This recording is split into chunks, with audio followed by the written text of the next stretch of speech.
नमस्कार दोस्तों, मैं आपका दोस्त नमूनेला।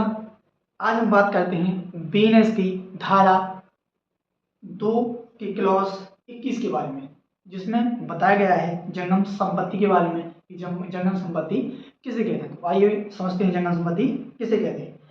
क्लॉज 21, जंगम संपत्ति के अंतर्गत भूमि और वे चीजें जो भूबद्ध हों या भूबद्ध किसी चीज से स्थायी रूप से जकड़ी हुई हों के सिवा प्रत्येक प्रकार की संपत्ति आती है। जंगम संपत्ति का मतलब होता है कि जो चीजें जमीन से जुड़ी हों उनको छोड़कर सभी चीजों को जंगम संपत्ति कहा जाता है। यानी कि जो चीजें चल सकती हैं, जिनको उठा के ले जा सकते हैं हम लोग, उनको जंगम संपत्ति कहा जाता है, मूवेबल प्रॉपर्टी कहा जाता है। नेक्स्ट है 22, वचन। वचन शब्द जब तक कि संदर्भ से प्रतिकूल प्रतीत न हो एक वचन विधोतक शब्दों में बहुवचन सम्मिलित होता है और बहुवचन विधोतक शब्दों में एक वचन होता है। जब तक इस संहिता में वचन शब्द वर्णित किया गया है तो हम यही समझेंगे कि बहुवचन कहा गया है या एक वचन कहा गया है, जब तक कि किसी भी काउंटिंग के द्वारा या 1 2 3 ऐसे व्यक्ति के द्वारा बताया गया हो, तब तक हम एक वचन के अंतर्गत बहुवचन समझेंगे या बहुवचन के अंतर्गत एक वचन समझ सकते हैं। नेक्स्ट है 23, शपथ। शपथ के बारे में आपको पता ही है कि शपथ किसे कहते हैं। जब भी किसी पद या भार को संभाला जाता है तो उसे शपथ कहते हैं। जैसे हमारे मोदी जी 30वीं बार प्रधानमंत्री बने हैं तो उन्होंने 3 बार भी शपथ लिया है कि मैं दामोदर दास मोदी शपथ लेता हूँ कि भारत की अखंडता और अखंडता का पूरा ख्याल रखूंगा, भारत का पूरा रक्षा करूंगा। ठीक है। तो नेक्स्ट है अपराध के बारे में। अपराध, तो अपराध के बारे में आपको भी अच्छी तरह पता है कि अपराध किसे कहते हैं। किसी भी कोई भी कार्य जो विधि द्वारा निर्बद्ध ना हो उसे अपराध कहते हैं, या विधि द्वारा दंड दिया जाता है जिसके लिए उसे अपराध कहते हैं। नेक्स्ट है लोप। अब लोप के बारे में, लोप यानी लापरवाही। जैसे कि लोपों की आवली का उसी प्रकार द्योतक है जिस प्रकार एकल लोप का है। यानी कि जो व्यक्ति किसी कार्य के लिए उसकी जिम्मेदारी सौंपी गई है और जिम्मेदारी के अधीन वह काम नहीं करता है तो वो क्या करता है, अपने कार्य के प्रति लोप करता है। नेक्स्ट है व्यक्ति। व्यक्ति के अंतर्गत कोई भी कंपनी या संगम या व्यक्ति निकाय, चाहे वह निगमित हो या नहीं, आता है। जब भी किसी इस संहिता के अंतर्गत व्यक्ति शब्द को परिभाषित किया जाएगा तो हम समझ सकते हैं कि किसी भी कंपनी के बारे में कहा गया है या किसी भी संगम जिसे कलेक्शन के रूप में कहा गया है, व्यक्ति के रूप में कहा गया है। नेक्स्ट है लोक। लोक के अंतर्गत कोई भी वर्ग या कोई भी समुदाय आता है। जब भी किसी लोक के बारे में कहा जाता है तो किसी भी वर्ग या समुदाय के बारे में कहा जाता है, किसी वर्ग के लोग, किसी भी समुदाय के लोगों के बारे में कहा जाता है। नेक्स्ट है लोक सेवक।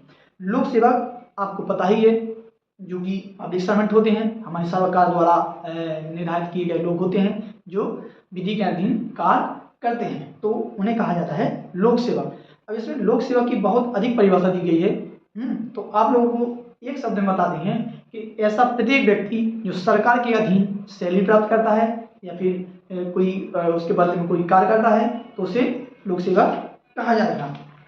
नेक्स्ट है 29, क्लॉज 29, विश्वास करने का कारण। कोई व्यक्ति ऐसी बात करता है जिससे हमें विश्वास हो जाता है तो उसे कहते हैं विश्वास करने का कार्य किया है उसने। नेक्स्ट है 30, विशेष विधि। इसके पीछे हमने पढ़ा था स्थानीय विधि यानी स्पेशल लॉ, और अब इसमें पढ़ने वाले हम विशेष विधि। जो भी स्पेशल लॉ के बारे में, विशेष विधि से वह विधि अभिप्रेत है जो किसी विशिष्ट विषय को लागू होती है। अपन ने जो नेक्स्ट वीडियो में पढ़ा था उसमें पढ़ा था स्थानीय विधि के बारे में। ठीक है, अब अपन पढ़ रहे हैं विशेष विधि के बारे में। जो स्थानीय विधि है वो केवल विशेष स्थान पर लागू होती है, विशेष विधि है वो किसी विशेष कार्य पर लागू होती है। नेक्स्ट है मूल्यवान प्रतिभूति 31, यानी कि वैल्यूएबल सिक्योरिटी। किसी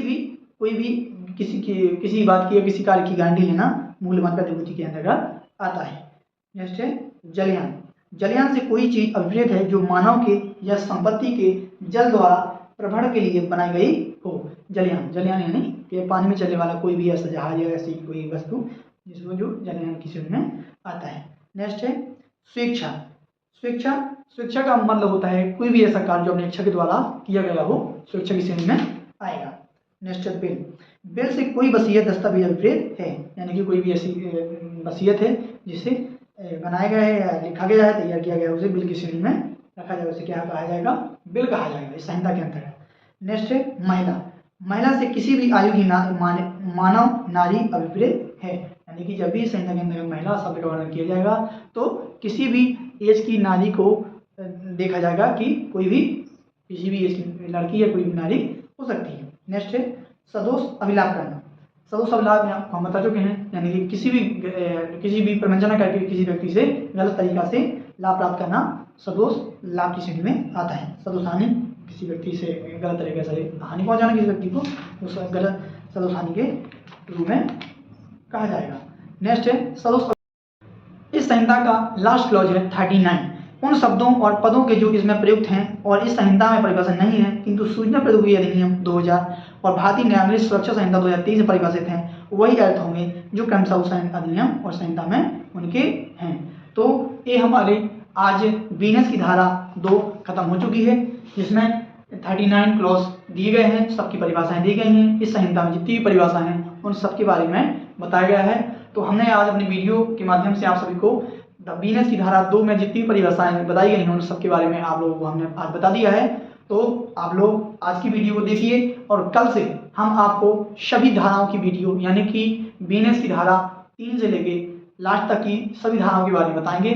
तब तक के लिए आप हमारा सपोर्ट बनाए रखिए और कृपया आप लोगों से निवेदन है, इतना कमेंट और ऐसा शेयर कर दो, अगर इतना हमारी मन बना पड़ा ये वीडियो बनाना चाहिए। अगर आपको सपोर्ट ना करो तो हम क्या के लाना बना है, जब आप लोग देखो ना, सपोर्ट ना करो, शेयर ना करो तो क्या के लाने बना है। आप ये लोगों ना परेशान हो रहे हैं, लेकिन हम तो कमा रहे हैं, हम कर रहे हैं, तुम्हें अपना सब कर रहे यार, इसलिए थोड़ा हमारा भी सपोर्ट करिए और एक अच्छा सा एक कमेंट कर दो करे, एक अच्छा सा बढ़िया भी एक ठैया शेयर कर दो करे, ताकि हमें भी थोड़ी मज़ा आए। तब तक के लिए नमस्कार।